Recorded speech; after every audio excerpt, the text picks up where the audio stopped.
안녕하세요. 오늘 이제 우리가 4주차 수업에서 다룰 주제는 신학적 성찰입니다. 신학적 성찰. 신학적 성찰하면, 이제 다양한 현상들에 대한 신학적 성찰을 우리가 이제 생각해 볼 수 있겠는데요. 일반적으로 말하는 신학적 성찰이 있고, 또 우리 목회 상담학에서 이야기하는 신학적 성찰이 있습니다. 자, 어쨌든, 이 첫 번째 시간에는 신학과 심리학의 통합에 대한 입장을 다루도록 하겠고요. 그것에 따른 신학적 성찰은 어떻게 이루어지는지에 대해서 오늘 첫 번째 강의를 진행하도록 하겠습니다. 자, 신학과 심리학의 통합에 대한 입장은 크게 긍정, 부정 두 가지로 나눌 수가 있습니다. 먼저 부정에 대한 입장을 보면 이 사람들은 신학과 심리학의 통합에 대해서 반대하는 입장을 취하는 사람들이라고 볼 수 있겠습니다. 이 신학 목회 상담의 정체성에 대한 논의가 진행이 되면서 많은 사람들이 이제 목회 상담이 심리학과 되는 것에 대해서 불편한 마음을 표현을 했었고, 그러다 보니, 그러면 이제 우리가 어떻게 할 것이냐라는 이슈가 이제 등장하기 시작했습니다. 그래서 한쪽에서는 심리학의 영향을 부정하고 반대하면서 대립 모델이나 병행 모델이라는 것을 취하게 되고요. 그러나 막상 목회 상담이나 기독교 상담에 참여하고 있었던 사람들은 부정보다는 긍정, 찬성하는 입장을 취하게 되는 것을 우리가 볼 수 있습니다. 먼저 대립 모델에 대해서 잠깐 살펴보도록 하겠습니다. 대립 모델은 신학과 심리학 사이에는 본래적인 갈등이 존재하므로 서로 호환될 수 없으며 통합의 가능성이 전혀 없다는 입장에 서 있습니다. 자, 대립 모델이 뭐냐 하면 그 신학과 심리학은 처음부터 태생부터 사이가 안 좋다 이겁니다. 서로 갈등 관계에 있다는 거죠. 그래서 서로 만나면 싸우기만 하지 서로 잘 지낼 가능성이 없습니다. 그래서 서로 호환될 수 없기 때문에 통합될 가능성은 전혀 없다. 호환될 수 없고 통합의 가능성이 전혀 없다. 이렇게 보는 입장이라고 볼 수 있겠습니다. 그 제이 아담스 같은 경우가 심리학을 사탄의 학문으로 이렇게 언급하기도 했는데 이제 그런 입장이 바로 대립 모델이라고 볼 수가 있겠죠. 병행 모델은 신학과 심리학은 서로 다른 영역에서 분리되어 있다. 다른 영역으로서 서로 분리되어 있다. 그러니까 같은 영역 자체가 다르다는 겁니다. 그래서 영원히 만날 수 없고 영원히 독립적으로 존재한다라고 보는 게 병행 모델입니다. 자, 이런 입장에서 볼 때 신학과 심리학은 추구하는 영역이 다르기 때문에 갈등도 없고요. 이것을 통합하려는 시도는 혼란만 가중시킬 뿐이다 라고 보는 거죠. 자, 우리가 철도에 가면 기차 레일이 있습니다. 기차 레일이 있는데 두 개가 병행을 이루면서 영원히 만나지 않는 것을 볼 수 있습니다. 두 개를 의도적으로 만나게 하기 전에는 기차 레일은 서로 만나지 않습니다. 만나게 되면 기능을 할 수 없거든요. 그런 기차의 레일처럼 결국은 신학과 심리학은 영원히 만날 수 없는, 바라보기만 할 수 있는 그런 관계라고 설명하는 것이 병행 모델입니다. 그 다음에 신학과 심리학에 대해서 통합을 긍정하는 입장에 대해서 살펴보도록 하겠는데요. 크게 세 가지로 나누어 볼 수 있겠습니다. 심리학을 신학보다 우위로 보는 입장이 있고, 또 신학을 심리학보다 우위로 보는 입장이 있고요. 또 신학과 심리학을 동등하게 보는 입장이 있습니다. 자, 여러분들은 어느 입장에 있습니까? 일단 신학과 심리학의 통합이 가능하다고 보느냐, 가능하지 않다고 보느냐. 여러분들이 목회 상담학을 신청해서 수강하고 있는 것을 보면 여러분들은 적어도 반대하는 입장은 아니겠다라고 볼 수 있습니다. 반대하는 입장은 아니겠다. 그러나 반대하지는 않지만 그럼 어떤 입장이냐라고 했을 때 이제 우리가 고민하게 되는데요. 아마 딱 보는 순간 여러분들 중에 많은 사람들은 신학 주도형을 선택했을 가능성이 높겠죠. 신학을 심리학보다 우위로 보는 입장. 네, 저도 이 입장에 있습니다. 자, 신학 주도형 모델은 신학과 심리학의 관계를 인정하여 통합하되 신학의 우선권을 두는 입장입니다. 그래서 신학의 우선을 두고 심리학을 통합하려는 시도라고 볼 수 있겠고요. 이것은 목회적 통합 모델이라고 부를 수 있는데요. 실제적인 목회적 필요에 초점을 두어서 심리학을 차용하는 입장이라고 볼 수 있겠습니다. 자, 이 입장은 심리학을 우리가 이제 가져와서 쓰는 겁니다. 가져와서 쓰는 건데 이스라엘 백성들이 출애굽할 때 애굽 사람들로부터 여러 가지들을 가지고 나오게 되죠.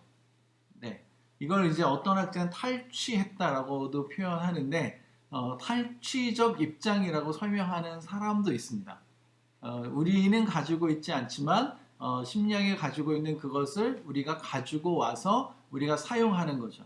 근데 문제는 뭐냐 하면 신학을 심리학보다 우위로 보는 입장은 이대로 실천하는 것은 쉽지는 않습니다. 이제 우리가 조금 있다가 신학적 성찰에 대해서 공부하게 될 텐데 신학적 성찰이 제대로 이루어지지 않으면 이것은 내 마음뿐이지 우리는 몸은 전혀 다르게 반응하고 있을 가능성이 높다라고 볼 수 있는 거죠. 자, 이제 다른 나머지 두 가지를 살펴보도록 하겠는데요.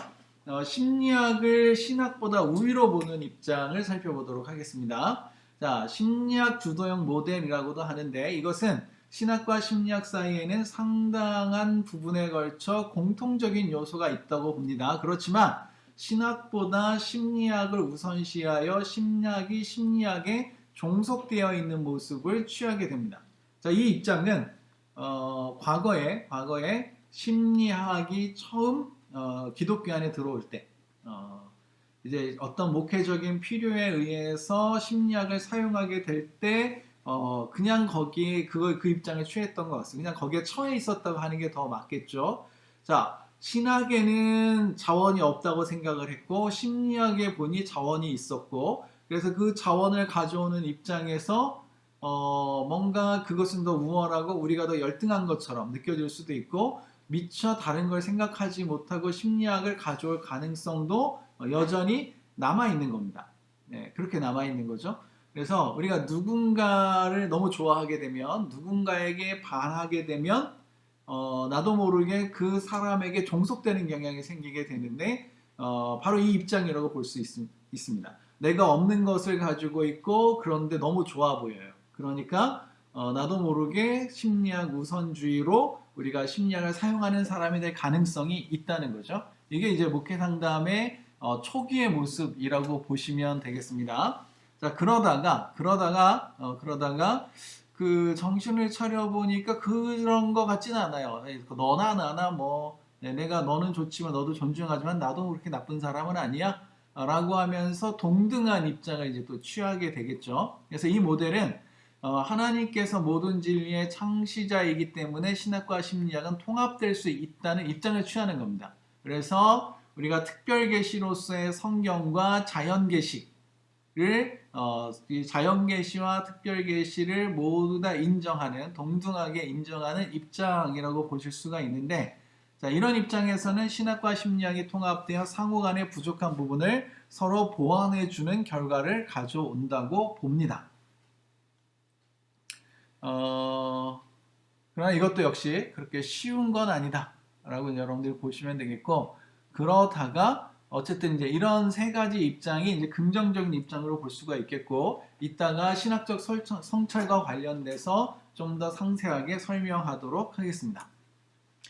자, 심리학을 신학의 영역으로 가지고 올 때, 통합할 때, 신학적 성찰이라는 걸 하게 됩니다. 신학적 성찰이라는 걸 하게 되는데, 이걸 안 하면 제대로 된 통합이 이루어질 수 없다라고 이제 볼 수 있겠는데요. 자, 신학적 성찰이 뭐냐 하면, 본래의 비판적 성찰 가운데 하나라고 볼 수 있습니다. 그래서 보통 우리가 비판적 성찰이라고 말하고 있는데 그 중에 하나가 신학적 성찰이다. 그러면 신학적 성찰이 다른 비판적 성찰과 어떤 면에서 구분이 되냐? 자, 신학이라는 해석학적 렌즈를 통해서 비판적 성찰을 수행한다는 점에서 다른 비판적 성찰과 구분된다고 할 수 있겠습니다. 자, 우리는 신학적 성찰이라는 말을 하기도 하고 좀 더 보수적으로 성서적 성찰이라는 표현을 사용하기도 합니다. 대부분은 성서적 성찰이나 신학적 성찰이나 뭐 같은 것으로 취급하지만 우리 입장에서는 신학 자체에 근거한 신학적 성찰보다는 성서에 근거한 성서적 성찰이 좀 더 보수적이라고 볼 수 있는 거죠. 자, 어쨌든 우리가 그러면 왜 신학적 성찰을 할까요? 왜 우리가 비판적 성찰을 하게 되는 걸까요?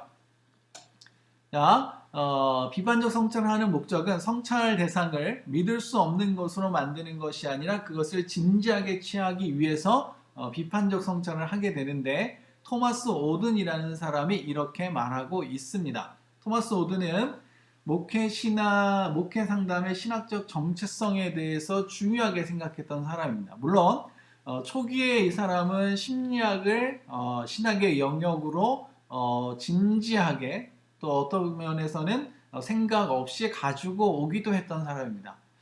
이따가 잠시 이 사람에 대한 언급을 하게 될 텐데 이 사람이 교류 분석을 가지고 오면서 신학도 심리학도 아닌 이상한 걸 만들어 놓은 경험이 있는데요. 자, 그러나 이 사람이 어쨌든 성찰의 필요성에 대해서 이야기하면서 우리가 그 대상을 진지하게 취할 필요성에 대해서 말하고 있다는 것은 기억할 만합니다. 자, 여기서 진지하게 취한다는 말의 의미는 비판적 과정을 통해서 그것의 적합성을 먼저 판단하고 적합할 경우 수정의 유무와 수용의 한계를 결정한 뒤 신학적으로 재구성하는 것까지를 의미하게 됩니다. 자, 이러한 비판과 재구성의 과정을 거치는 신학적 성찰은 심리학을 수용하는 과정에서 기독교 상담 또 목회 상담의 정체성을 유지하고 강화하는 역할을 하게 된다고 볼 수 있겠습니다. 자, 무슨 말이냐면 신학적 성찰을 한다는 것은 심리학에 대한 신학적 성찰을 한다는 것은 그것의 적합성을 판단하는 과정을 포함하는 거다. 네. 그리고 나서 비판적 과정을 통해서 적합성을 파악이 됐으면 적합하다면 수용해도 되고 수용 안 해도 되죠. 적합하고 다 수용하는 건 아니니까. 자, 수용하게 된다면 자, 어쨌든 적합해서 내가 수용하겠다라고 했을 때 어디까지 수용할 거냐, 어떻게 수용할 거냐의 문제까지 더 나아가야 됩니다. 그래서 신학적 성찰에는 신학적 비판과 신학적 재구성이라는 영역을 포함하게 되는데 첫 번째 시간에는 신학적 성찰에 대한 이야기를 좀 더 하면서 두 번째, 세 번째 시간에는 신학적 비판 따로 또 신학적 재구성 따로 해서 설명을 추가적으로 하도록 하겠습니다. 자, 신학과 심리학의 관계에 대한 신학적 성찰에서 신학과 심리학의 관계에 대한 입장과 신학적 성찰에서 신학적 성찰은 신학과 심리학의 관계에 대한 입장에 따라서 각각 다른 양상을 보이게 되는데요. 자, 신학과 심리학의 관계에 대한 입장은 크게 세 개로 나누어 볼 수 있겠습니다. 이미 이제 우리가 잠깐 다루었는데 신학을 우위에 두는 또는 심리학을 우위에 두는 또는 동등하게 보는 입장이 있다. 그러면 이 입장에 따라서 신학적 성찰도 각각 다른 모양을 나타낼 수 있겠다. 이렇게 볼 수가 있겠는데 이제 그런 내용들을 하나하나 살펴보도록 하겠습니다. 먼저 그 심리학을 신학보다 우위로 하는 입장을 보도록 하겠는데요. 자, 이러한 입장은 의식적이든 무의식적이든 심리학을 신학보다 우선시하기 때문에 자연스럽게 신학이 심리학에 종속되는 경향을 나타내게 됩니다. 자, 심리학을 우선시한다면 신학은 당연히 심리학에 종속되는 거죠. 자, 이러한 입장은 이미 심리학에 대해서 긍정적이고 우호적인 태도를 가지고 신학적 성찰을 시작하기 때문에 심리학에 대한 비판적 과정으로서의 신학적 성찰을 간과하거나 피상적인 수준에서 신학적 성찰을 수행할 가능성이 높습니다. 자, 이미 우호적이라 이거죠. 자, 내가 누군가를 좋아하면 누구에게 우호적이면 굳이 비판을 하지 않습니다. 어떤 객관적인 시각을 가지고 들여다보지 않는다는 거죠. 신학적 성찰도 마찬가지로 이런 입장을 취하게 되면 제대로 이루어질 수 없겠다. 자, 이러한 입장은 신학과 심리학의 상반될 경우 심리학을 수정하거나 거부하기보다 신학을 거부하거나 수정할 가능성이 있게 됩니다. 초기 목회 상담학자들 또 그 이후에도 많은 목회 상담학자들이 있었는데 심리학을 선호하는 사람들의 경우 신학을 포기하게 되죠. 자, 신학과 심리학의 갈등 관계에 들어가게 되면 자연스럽게 심리학의 것을 취하는 경향이 나타나는 것을 볼 수가 있는데요. 아마도 우리가 제일 좋아하지 않는 형태의 통합이고 또 그런 입장에서의 신학적 성찰이라고 볼 수 있겠습니다. 자, 그러므로 신학보다 심리학을 우위로 보는 입장은 심리학에 대한 정당한 신학적 성찰을 어렵게 만들 뿐만 아니라 신학적 성찰의 본연의 목적을 달성하지 못하도록 하는 장애 요인이 된다고 볼 수 있겠습니다. 자, 만약 여러분들이 신학적 성찰을 못하겠다, 심리학에 대한 또는 어렵다 이런 생각을 하게 되면 심리학을 우위로 두고 있을 가능성도 있겠구나라고 생각하시면 되겠습니다. 자, 이제 두 번째 입장을 보겠는데요. 자, 이번에는 신학과 심리학을 동등하게 보는 입장입니다. 신학과 심리학을 동등하게 보는 입장. 자, 이러한 입장은 하나님께서 모든 진리의 창시자라는 사실을 인정합니다. 그리고 신학과 심리학의 통합을 통해서 상호 간의 부족한 부분이 보완될 수 있다고 믿습니다. 자, 이 입장은 기독교 상담학자나 목회 상담학자들이 기본적으로 취하고 있는 입장이라고 보시면 되겠습니다. 자, 여러분들이 이제 한번 생각해 보시면 되는데요. 자, 처음에는 목회적인 필요에 의해서 또는 여러 가지 필요에 의해서 심리학이 기독교 안으로 들어오게 됩니다. 자, 들어올 때 이 심리학은 아주 필요한 것이고 아주 유용한 것이었습니다. 그러니까 당연히 심리학에 대한 그런 긍정적인 또는 짝사랑하는 마음이 생길 수밖에 없고 대단하다고 생각하고 이제 그러다 보니까 심리학에 대해서 무비판적으로 수용하게 되죠. 그 단계가 바로 심리학 우위의 통합이라는 입장이라고 볼 수 있겠고 그러다 보면 신학적 성찰을 못하게 되는 겁니다. 근데 이제 그러다가 정신을 차리고 나니까 너만 그런 게 아니라 너만 중요한 게 아니라 나도 중요하고 너에게만 뭐가 있는 게 아니라 나에게도 뭔가가 있다는 거죠.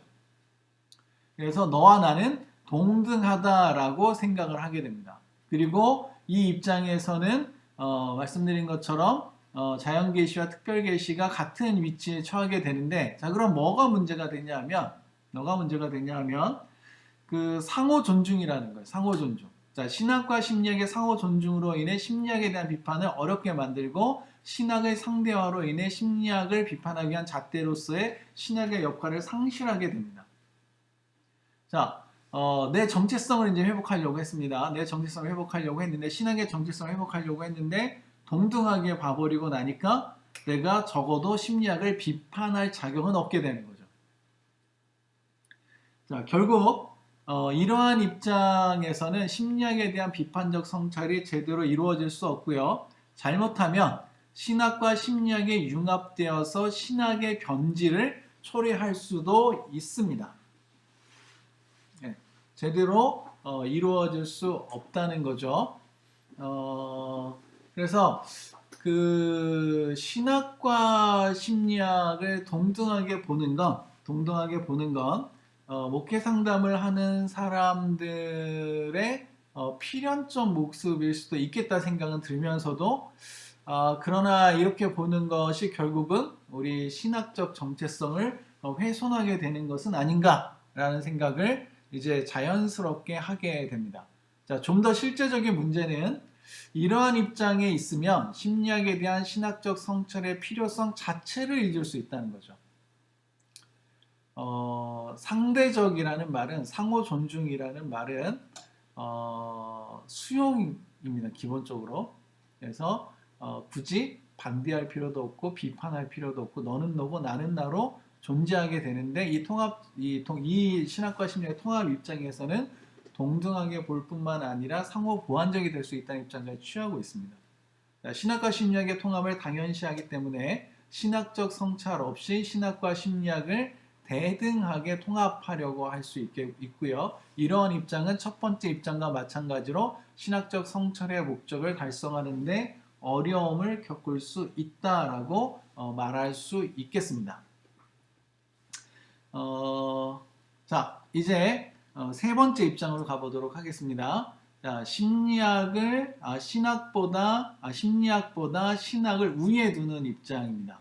심리학보다 신학을 우위에 두는 입장인데, 이 입장은 긍정적인 측면이 있고 부정적인 측면이 있습니다. 먼저 부정적인 측면을 살펴보면, 자, 신학과 심리학의 차이를 고려하지 않고 신학이라는 일방적인 잣대를 가지고 심리학에 대한 부당한 비판을 가할 가능성이 있다는 거죠.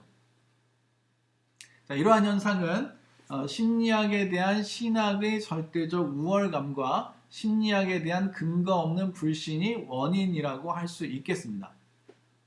자, 우리가 신학을 우위에 두는 건 긍정적입니다. 기본적으로는. 부정적으로 보면 심리학에 대한 정당한 평가를 하지 않을 가능성이 남아 있다는 거죠. 자, 내가 대단한 사람이고 다른 사람 별 볼 일 없어 그러면 그냥 무시하게 되거든요. 근데 이제 그런 입장을 취하는 것은 부정적일 수 있겠다. 자, 긍정적 측면에서 신학 우위의 입장은 신학과 심리학의 영역이 다르다는 사실을 인정하고 심리학에 종속되지 않는 가운데 심리학에 맞는 정당한 신학적 성찰을 하는 것을 의미합니다. 이제 정당한이라는 표현을 썼죠. 자, 이러한 신학적 성찰은 일반적으로 신학과 심리학 상호 간의 건강한 대화를 전제로 하고 있습니다. 자, 이러한 입장은 신학을 우선시한다는 점에서 신학과 심리학을 동등하게 보는 입장 가운데 하나인 동등하지만 서로 섞이지 않은 입장과 구분이 됩니다.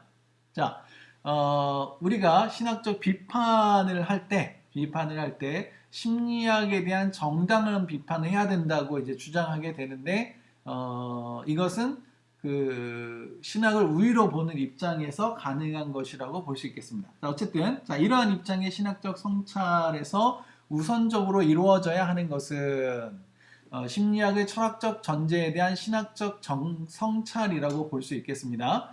자, 신학과 심리학은 철학이 다르죠. 그 세계관이 다릅니다. 그래서 먼저 심리학이 가지고 있는 철학적 전제에 대해서 성찰할 필요가 있습니다. 자, 이러한 성찰을 통해서 목회 상담자, 기독교 상담자는 성찰의 대상이 된 심리학을 사용할 것인지 사용하지 않을 것인지를 결정하게 되고, 사용할 경우 그것을 어떻게 사용할 것인지에 대해서 다시 성찰을 하게 됩니다. 이때 목회 상담자, 기독교 상담자는 신학적 관점에서 심리학의 한계와 수용 범위를 분명히 하게 되고요. 이러한 입장은 신학을 우위로 하되 심리학을 하나의 실천적 도구로 보는 태도를 갖게 되고, 신학적 성찰 본연의 목적을 달성하는 데 기여할 수 있게 됩니다. 자, 신학적 성찰을 하려면 신학과 심리학이 동등하다는 입장도 할 수 있습니다. 그러나 이제 좀 더 정확하게 수행하려면 신학이 우위라는 입장을 취해야 되겠고요. 그러나 신학이 우위라는 입장을 취하게 되면 심리학에 대한 정당한 비판을 하지 않을 수 있습니다. 그래서 신학의 어떤 절대적 우월감에 빠질 가능성이 이제 생기게 되는데, 이제 그런 것들을 우리가 이제 고려해야 될 필요가 있는 거겠죠. 자, 어쨌든 오늘 목회 그 신학적 성찰이라는 주제 안에서 우리가 세 가지 그 신학과 심리학의 통합에 대한 긍정과 부정의 입장, 또 긍정하는 사람들 가운데 세 가지 입장을 살펴보면서 우리가 어떤 위치에 서서 신학적 성찰을 해야 되는지에 대해서 우리가 살펴보는 시간을 가졌습니다. 이제 다음 시간에는 실제로 어떻게 신학적 성찰을 할 것인가에 대한 구체적인 방안들을 가지고 함께 공부해 보도록 하겠습니다. 질문이 있으면 남겨주시고, 또 다음 수업을 통해서 우리가 함께 다시 보도록 하겠습니다. 자, 수고하셨습니다. 감사합니다.